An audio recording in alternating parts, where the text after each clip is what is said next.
Good morning, everyone. This is the second day of South Forum 6. So yesterday we had a very fruitful discussions and were introduced to many meaningful practices and also suggested some kind of solidarity networking. Today we are going into more some kind of integrated approach on our practices. So the first I'm going to moderate this meaningful session. So I was very honored to do that. So first I will introduce our excellent speaker, Katherine GIBSON, and she is an economic geographer with an international reputation for innovative research on economic transformation, over 30 years of experience of working with the communities to build resilient economies. And she is currently co-editing the Handbook of Diverse Economies. So we can see the diverse economies through her wonderful presentation. So we will give her around 30 minutes for, if I know it is not enough. And then we have two excellent discussions on this presentation. First, I will invite you already know, so you need not any introduction, but I will formally introduce Hai-Po Kyung, Adjunct Associate Professor of Cultural Studies at Lingnan University. He is engaged in mobile co-running classroom in Hong Kong.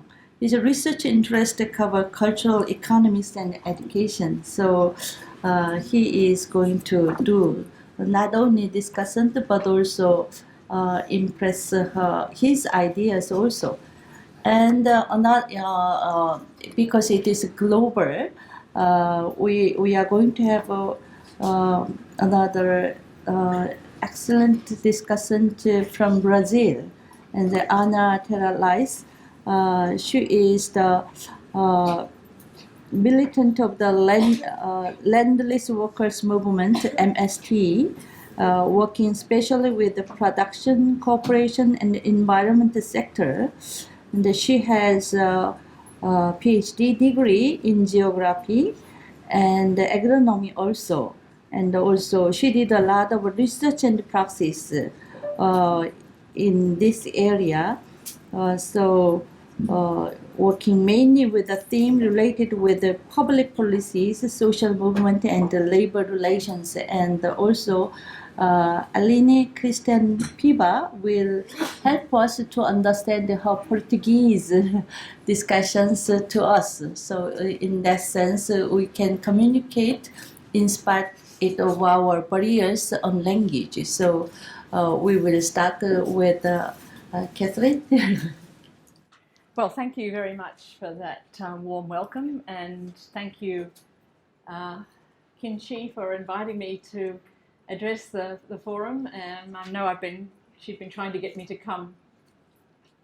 I've got this on here for a few years, so it's lovely to be here, and welcome to everybody on this very steamy Saturday morning. I hope you are ready for some intellectual stretching, because this talk is really quite a conceptual talk compared to the discussions we had yesterday that were very much about real political activism and engagement. But I hope there'll be some connection between what I say today and what we talked about yesterday. So I'll really be addressing this topic of ecology, livelihood, and community regeneration.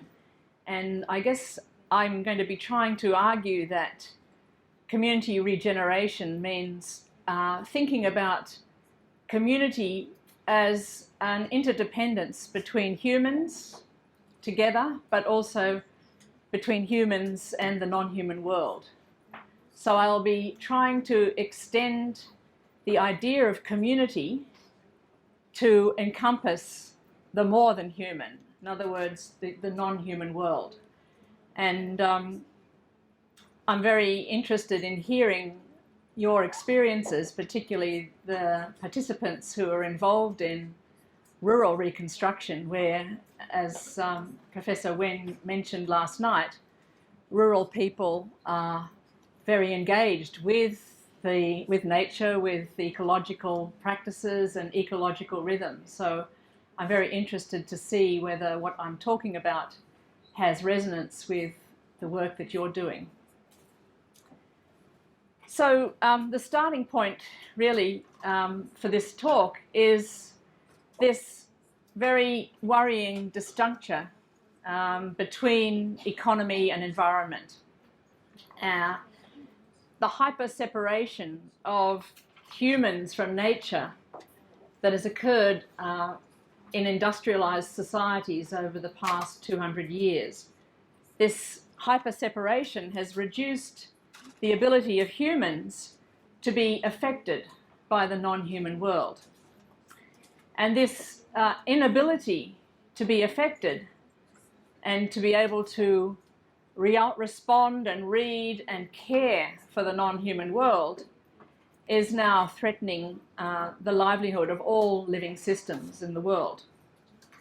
And this is, of course, the idea that's embodied in the notion of the Anthropocene. And here are two images, one from my society and one from Chinese society, that I think illustrates this hyper-separation. Here we have the built environment invading the natural environment and nature being very much domesticated, both externalized out there beyond the streets, but when it's in the human environment, very much domesticated into small gardens, even maybe no longer gardens. In Sydney, most people don't have time for gardens anymore, and they're just putting tarmac and putting their cars all over what used to be quite productive backyards and front yards. So this separation has reduced the ability of humans, as I said, to be affected by the non-human world. And this is evident in the arrival of what was mentioned yesterday, the Anthropocene. I'm sure you're familiar with this term, this new geological era, which has arrived really in little over 2 generations, or a single lifetime, to become a planetary scale geological force. So the idea of the Anthropocene is this very big disruption between previous eras when humans were insignificant in terms of the biophysical Earth systems that determined weather and climate patterns and other physical systems. Humanities and settlement could operate independently of those physical systems. But certainly in the last 50 years, but probably over a longer time period, human action has started to intervene in physical systems and biophysical systems.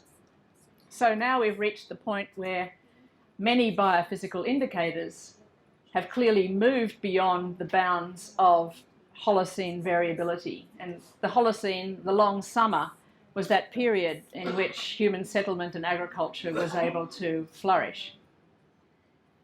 So there's a very interesting paper by Will Steffen and his colleagues that maps out the trends that have given rise to the Anthropocene. And first of all, we can see these socioeconomic trends, and here the data has been gathered to show this trajectory way from the beginning of industrialization in Europe, in Western Europe, from 1750 right through to 2010.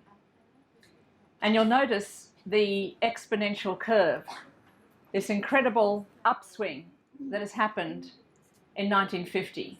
It's called the Great Acceleration. Here, picking up on Polanyi's term, the Great Transformation, and transposing it into this area, the Great Acceleration. So from the 1950s on, you can see these incredible rise of gross domestic product, of energy use, of water use, all these indicators of the socio-economic trends that are reshaping and have shaped our planet. And against those, you can see the Earth system trends. And what's so remarkable is, again, the same exponential growth curve with that upturn happening around the 1950s. So clearly carbon dioxide and other greenhouse gases have exponentially grown since then, but also very worryingly indicators like ocean acidification, tropical forest loss, terrestrial biosphere degradation. When you see those graphs all gathered together like that, I think, for me anyway, the impact has been very, it's really hit me in a way that all the talk about the Anthropocene doesn't. And I think one of the reasons it really speaks to me is because I was born in the 1950s. 1953, actually, the year that the Queen was crowned. So this is my lifetime. For others, it's not your lifetime, but it's part of your lifetime. For many of you, others of you, it's not your lifetime, but it's what you are inheriting from my generation and previous generations.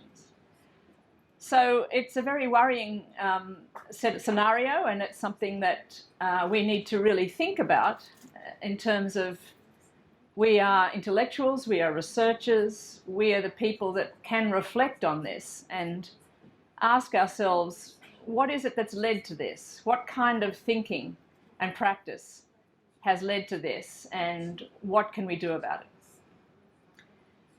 In the paper that Will Steffen and others have written, they also divide up the indicators where they can into trends associated with OECD countries, trends associated with the BRICS, so Brazil, Russia, India and China, and the others. And you can see that whether it's industrialization under a capitalist form of production, or industrialization under socialism or communism, the effects are the same. And in fact, yeah, and some of the greatest accelerations are happening, of course, in modernizing Asia. So this is the issue we have to deal with, and the outflow of this is incredible acceleration of climate events. Manila in the Philippines, or the Philippines as a country, has experienced an incredible rise in typhoons of very catastrophic intensities. And we're confronted with this idea of, how do we deal with this? How do we build more resilient habitats? How do we care for human and earth others?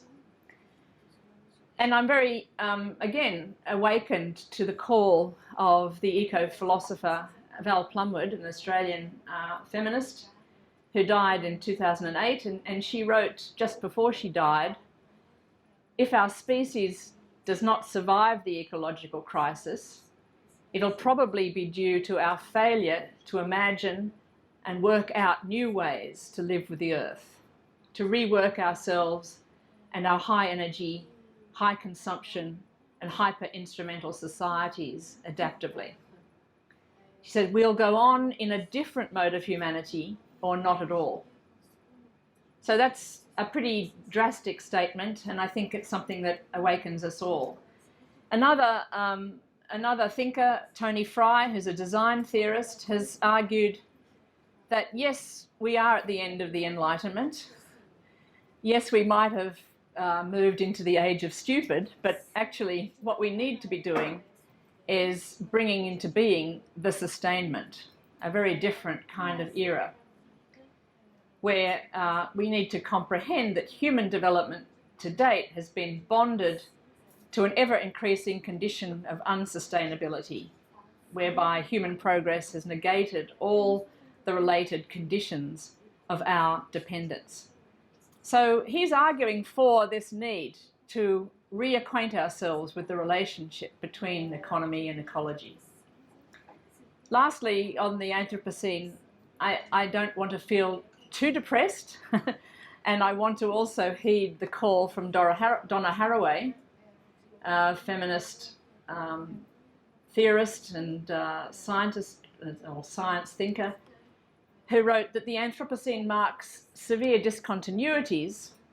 What comes after will not be like what came before. I think our job is to make the Anthropocene as short or thin as possible, and to cultivate with each other in every imaginable epoch to come, or in every way imaginable epochs to come, that can replenish refuge. So here she's talking about the idea of refuge, of replenishment. I think she's alluding to a different regime of care, and clearly a regime of reconstruction, just as you're engaged in this idea of rural reconstruction. So how do we make the Anthropocene as thin as possible? Well, many people would think that what stands in the way of doing this is something we heard a lot about yesterday: capitalism, the system. And I'd like to argue that it's partly how we conceptualize the system, or capitalism, that is standing in the way. And this is the argument that Julie Graham and I, as J.K. Gibson Graham, made in a book that first came out in the 1990s and then has been translated into a number of different languages. And I think the image on the cover of these two versions, one a very kind of serious Marxist-looking version that came out in the 1990s, the Blackwell, with there we have Sisyphus rolling the stone up the hill, only to have it rolling back down on him. So for us, that was capitalism, the way that the left were theorising this system that was only ever going to roll back down and constrain all possibility of thinking beyond it. But I quite like the Turkish version rather better, where they have the robotic capitalist machine eating up people, eating up the earth, and Julie and I are there as the little Davids trying to lodge our stones and our slingshots into the system to screw up the works. And I was told recently that using stones and slingshots are a very common thing, especially in the Middle East and Turkish demonstrations. But I'll just note for our Portuguese speaker that the first translation of our book was into Portuguese, and it was O Fim de Capitalismo. Okay, but I guess the question is, what does this mean? What does it mean to think differently about the economy and about capitalism? One of the problems I think we have with the intellectual traditions that we are drawing on at the moment is the fact that those traditions coming out of physical sciences that deal with ecological relationships have largely, at least in the initial stages of ecological science, put humans outside of the picture. And an analogy, or on the other side of things, when we think about economic theories, mostly environment has been put out of the picture, just purely something that gives resources, but then the economy is this other kind of system that operates. It's a sort of a background. And when there's been attempts to try and bring these things together, particularly through ecological economics, what's happened is the ecology has just been brought into the economy and transformed into a form of capital, a store of wealth, natural capital, that then gives rise to these flows called ecological services, as if, again, the environment is there purely to serve humanity. So the kind of hyper-separation isn't really dealt with. We still have the natural environment, we have human activities, and now the environment is just being more clearly harnessed into the needs of humanity, and we've got this idea of ecological services that's supposed to solve all problems. The hyper-separation remains. Another attempt to try and deal with this, and perhaps a more promising attempt, has been coming from resilience science, where there's an idea of socio-ecological resilience, where people and economies and nature and ecologies are seen as some kind of interdependent systems that change, adapt and transform. So an attempt to try and put these two big spheres into relationship on an even footing. And here the focus has been on questions of adaptability, and early on in resilient science there was a very much an engineering equilibration kind of theorization of that relationship that talked about the ability to bounce back after threat of both of the systems in this socio-ecological system. And more recently, there's been an attempt to think about how systems transform and the capacity to not just bounce back and re-establish equilibrium, but actually bounce forward to a new kind of ecological system. So the question that the paper that some of you may have read asks is, well, is this vision of transformation going to be up to the case of dealing with the demands of the Anthropocene? Is that kind of thinking that's coming out of resilient science really going to help think about transformation, the kinds of transformational changes that we need to be engaged in? And I have a few doubts about that. Partly because, again, there's a way in which there is still within this resilience science an idea of a defining system structure. In the economic system, it's still embodied in a kind of system of capitalism. There's no questioning of markets, of the ability of transformation and equilibration and transformation to new kinds of regimes of economic development that aren't kind of structured by a similar kind of developmental thinking that is associated particularly with questions of capitalist development and restructuring and so on. Again, the language of capital is used a lot in this framework. Everything as a stored wealth that gives rise to assets that can be unleashed as flows and can produce more wealth. And as I said, the dynamics are very much tied into dynamics of growth, accumulation, restructuring and renewal. So there's a lot of similarities between the way in which economic and ecological dynamics are theorized and kind of Hayekian views of free markets equilibrating and self-organizing. So coming from the perspective that I'm interested in, I am interested in what is excluded by that kind of resilience thinking. And one of the things that's excluded is a sense of the diverse economic practices that actually produce livelihoods beyond those that are purely associated with industrialized societies. The other problem for me is the way in which, again, the relationship between humans and environments are still placed in a role of environment subordinated to the needs of humanity, where services are being provided to the human society, rather than an equal or a two-way reciprocal relationship of care and stewardship. And again, another problem for me is the way that the developmental dynamics are very much kind of systemic dynamics driven by accumulative tendencies, rather than seeing dynamic change as being a site of political and ethical action. So the work that I've done as part of the Community Economies research network has tried to challenge these exclusions and move towards more experimental and ethically driven conceptions of economic dynamics and less utilitarian views of that economy-ecology interdependence. So this notion of habitat and livelihood is very important to a rethinking of economy from this perspective. So I know I've probably almost got to my half an hour, but I'll just, a few minutes? I'll take a few more minutes to kind of give you a sense of the way in which this thinking is proceeding. So one of the first, initiatives is to challenge this idea that we live in a capitalist economy.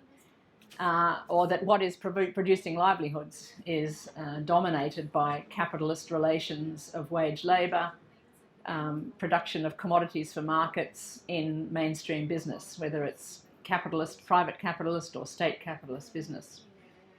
And we've often used this idea of the iceberg to show the unrecognised or activities that are below the waterline that make up a more inclusive view of economy. It's these kinds of activities, a whole range of things, from childcare to voluntarism to theft, that are keeping people alive and are largely outside of the range of a lot of economic discourse. Of course, many people have challenged this, feminists, anthropologists and others. So so if we go from that kind of vision, which is very useful when you're working with communities to help people see themselves as part of something, even though they're often in that unrecognised part of the economy, we can do a much more systematic kind of inventory then of all the different kinds of labour and forms of remuneration that coexist, both paid in other ways, through reciprocation, for instance, or in-kind payments, but also labour that's performed and unpaid labour, for instance, household work, volunteering, self-provisioning. We can also look at all the different kinds of exchange relationships and transactions, apart from those that take place in formal markets, including non-market exchanges and transactions, such as household sharing and gift giving. We can also look at all the different forms of enterprise that aren't centred upon private capitalist accumulation, including some alternative capitalist firms, like state-owned ones, where hopefully accumulation is happening for some kind of commonwealth, but also non-profits that produce often, they may have wage labourers, but they're not channeling profit into private accumulation, but back into often social purpose businesses. And of course, all the non-capitalist kinds of business that coexist, including worker cooperatives, but also feudal enterprises and slave enterprises. We heard yesterday slavery is still very much part of our world. Similarly with property, we can start to look at all the different kinds of private property and open access where private property relations haven't been legalised. And lastly, we can look at all the different kinds of finance that are outside the mainstream banks, through, for instance, microfinance, rotating credit schemes, and all sorts of non-market forms of financing. So this kind of inventory starts to destabilise the idea that we have one single system with one set of dominating economic relationships. This diverse economy inventory and this image is useful and has been taken up in a lot of different contexts, and I've included this image here of a diverse economy of seeds for the colleague who asked about seeds yesterday. And here, this is one of Arturo Escobar's students, just mapping out the kind of diverse economy of seeds in the world, those that are controlled by the corporate regime, the capitalist seed economy, and then all the other ways that seeds are produced and shared in a kind of commons economy. So doing this kind of inventory is very helpful for trying to reconnect with the diversity and ecological diversity and human diversity that is in our world, that we tend to ignore when we get very tied up in these narratives of very important but powerful narratives of the capitalist world and the capitalist constraints. Here's another example of an inventory of practices in a Filipino rural village. And again, what's important here is the language. There is an incredible language of economic diversity lying there that is undocumented, or might be documented by a few anthropologists, but isn't brought into economic discourse. And it's part of the the Anglocene, as people are now saying, the way that the English language has taken over, but there's also a kind of economic language that's taken over that is producing these kinds of activities as non-credible and illegitimate. And yet, for many communities, in rural communities, these kinds of exchanges, paid in kind, forms of gift giving, forms of volunteer labour, all with their very specific name for very specific kinds of these practices, what actually makes livelihoods, makes them sustainable and produces well-being. This kind of positioning of these practices as illegitimate is what the epistemologies of the South theorist Boaventura de Sousa Santos talks about as a sociology of absences. He talks about the way that Western Enlightenment thinking and knowledge systems have produced as non-existent, as non-credible, any of the alternatives to what exists. It's discarded and rendered invisible or unintelligible or irreversibly discardable. And certainly when you think about theories of development, many of those practices are seen as traditional and local, something indigenous, folk, something that'll die away as modernisation takes place, or if it doesn't die away, it's a problem because it's standing in the way of some kind of more efficient modern development. Of course, what we're realising now is that it's this kind of knowledge that was much more interconnected with ecological knowledges. So the work I've done is to question, are we living in a capitalist economy or a landscape of economic heterogeneity? And if we start from that reframing, you know, do we see a vase or do we see two faces? If we start from the reframing of economic heterogeneity, what can emerge from this kind of thinking? And moving on from that kind of deconstructive move, those of you who are familiar with post-structuralism might see some of the thinking techniques that we've used to do this kind of reframing. But moving on from that, we're interested in the idea of activating ethical interactions, both between humans and also between humans and non-humans. And so the term that we've employed is the idea of a community economy, a site of ethical interaction, a site that's a space of interdependencies and self-formation. It's not a blueprint, but it's an unmapped terrain. It's a space of opening that calls forth exploratory conversations and political and ethical acts of decision. So we're distancing the idea of community from something that's known, something that's all people of the same sort or all in one place necessarily. It's really the idea of community as a space for this kind of discussion. So if we want to strengthen these kinds of community-centred economies, these spaces of ethical decisions, then everything in the diverse economy is up for question. What kinds of economic practices do we put together here? And do we still engage in wage labour or in capitalist activities or not? This is the kind of questioning that we're interested in exploring in the field with people and theorising.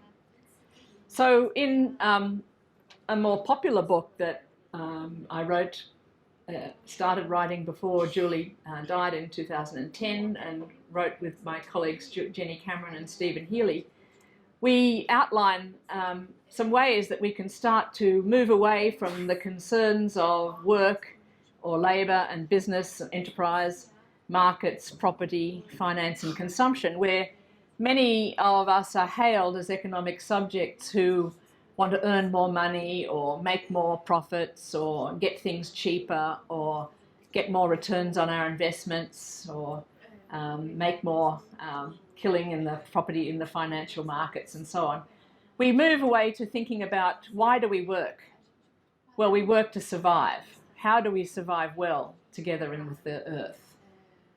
Enterprise is a site of wealth generation and surplus appropriation and distribution. How can we distribute surplus in ways that will increase environmental and social health? How can we have encounters through transactions that are ethical, that think about where did those products come from? How were they created? What environments were affected? How do we think about property from the point of view of accommodating the gifts of nature and of human activity that can be worked and shared with and commoned for better, for well-being? And again, how do we think about finance in terms of investing in futures? And all of this, of course, how do we think about consuming sustainably? So this book has been taken up in a lot of interesting contexts in Colombia, in Korea, and most recently the latest translation is in Finnish. Don't ask me why, all these different places. But interestingly, it's being used by communities in lots of different places. And I think, and I'll end up in a minute, what we're trying to do is really reframe economies as about going back to this term of oikos, the negotiation of nomos, the negotiation of order within habitats. And here we're expanding the idea of economy to say it's not just humans that have economies, non-humans have economies, bees have economies, bamboo has economies, fungus has economies. And what we have is many different kinds of habitats interacting. And how do we start to think about the interdependence of our own economy with all those other economies which we actually depend and are nourished by? So again, we could reframe then ecology as not just natural systems, now including humans, but this idea of an articulated whole of interacting economies where there's an interdependence of human, animal and plant habitats in more than human communities. So if we start to see the relationship of economy and ecology as economy being many and not only human, operating within this ecology of interaction, we can start to undo that binarism and start to think in new ways. So one way to do this, and we try to do this in Take Back the Economy, is to reframe labour around surviving well. And one of the things, one of the kind of tools we introduce people to is just the 24-hour clock. If you map out the work that you've done and try and map out what type of work it has been over the past 24 hours, and then think of the lifestyle that you're leading and the ecological footprint that it has. And in the book, we actually juxtapose the ecological footprint of an Australian coal miner who's working a 12-hour shift in a work balance environment where it's very dysfunctional, highest levels of mental health and family breakdown of any group, I think, other than some communication workers apparently in Australia. But anyway, the ecological footprint of that lifestyle is 3.5 planets. And that's pretty much the average of Australians' ecological footprint. Pretty horrific. So why are we working like this? To kill ourselves? On the other hand, we have a rural farmer in the Philippines, and there wasn't room to put on that 24-hour clock the kinds of work this farmer is involved in. But some of it is reciprocated labour, some of it's work in kind, some of it's paid work, some of it's self-provisioning, and there's a lot of time for sociality and community and rest and so on. And the ecological footprint of this rural person is 0.7. So this person is living within ecological bounds, using a very different kind of constellation of types of work. And we also use a well-being indicator to get people to then calculate, or look at what is sort of occupational well-being, physical, material, social, psychological, spiritual well-being they enjoy. This is one way to kind of wake up to our relationship between what we're doing in the economies that we're part of and what impact it's having on the wider planetary scale. Another technique is to think about, enterprises and the different kinds of enterprises, how we generate and distribute society's surplus to enrich social and environmental health. And in the Take Back, we talk about an ethical audit sheet, where we look at enterprises in terms of generating the wealth that's needed to allow the workers to survive, and then appropriating surplus, which has to be paid out to multiple ends, including, in some cases, in private capitalist firms, to the ends of accumulation and huge CEO benefits and so on. But in other enterprises, such as social enterprises, the surplus is going back into, for instance, employing people who are at a distance from the labour market, or going into environmental care.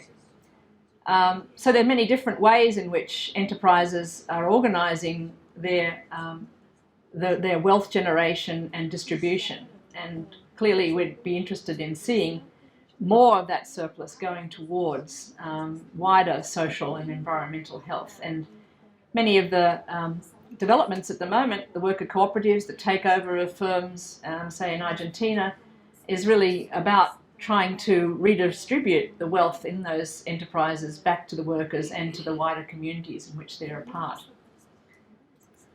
When it comes to thinking about transactions, we're interested in the ethical encounter and how do we transact and exchange in ways that actually support interdependent well-being. And now there's a lot of ways in which we can start to track the kinds of exchanges we're involved in and ask these questions of, am I only taking what I need? Am I taking more? Where has this product been made? What kind of environmental conditions was it made under? Political conditions and so on. And how could I actually move towards more direct transactions, such as provisioning of food for myself, or sharing, or using alternative currencies that, or time banks and so on, as a way of interacting, rather than using only formal market transactions in which it's very hard to track back what the ethical interconnections are along the supply chain. And probably I'll end on this one. The kind of shift for us around property is to think about commoning, and how do we maintain, replenish and grow the natural and cultural commons upon which livelihoods depend. And in the Take Back we talk about having an identikit to try and identify whether something is a commons or is being commoned or not. And here we open up the possibility that commoning can happen on different kinds of property, private property, state-owned property, or even open access. But the important thing is the access shared and wide? Is it negotiated by a community? Is it distributed widely? Is it performed by care? Is care performed by community members? And is responsibility taken by those members? So these kinds of little tools to try and use are ways in which we can start to think about, are we maintaining habitats or are we undermining habitats? And this kind of framing has been useful for us in thinking about the kinds of community experiments, community economy experiments, or even state policy experiments that are happening around the world. And for those of you who saw the Bamboo Bridge film, we've tried to use that kind of thinking in analysing what that bridge teaches us. Just lastly, when I mentioned the language of community economies, one of the other projects I'm involved in is with many other researchers to try and document these key words of community economies across Monsoon Asia. These practices that have enabled livelihoods in the region to survive, particularly in the face of the kind of climatic changes that happen through this very big switch in the kind of weather regimes. And we like to kind of emulate the scientific paper here with many authors, because we wrote this paper on community economies in co-authorship with many researchers in the region. And if you're interested in tracking that down, you can see perhaps practices that you're also familiar with in your own context that have their own distinctive names. But I have more to say, but I'll stop there so that we can have some discussion. Thanks.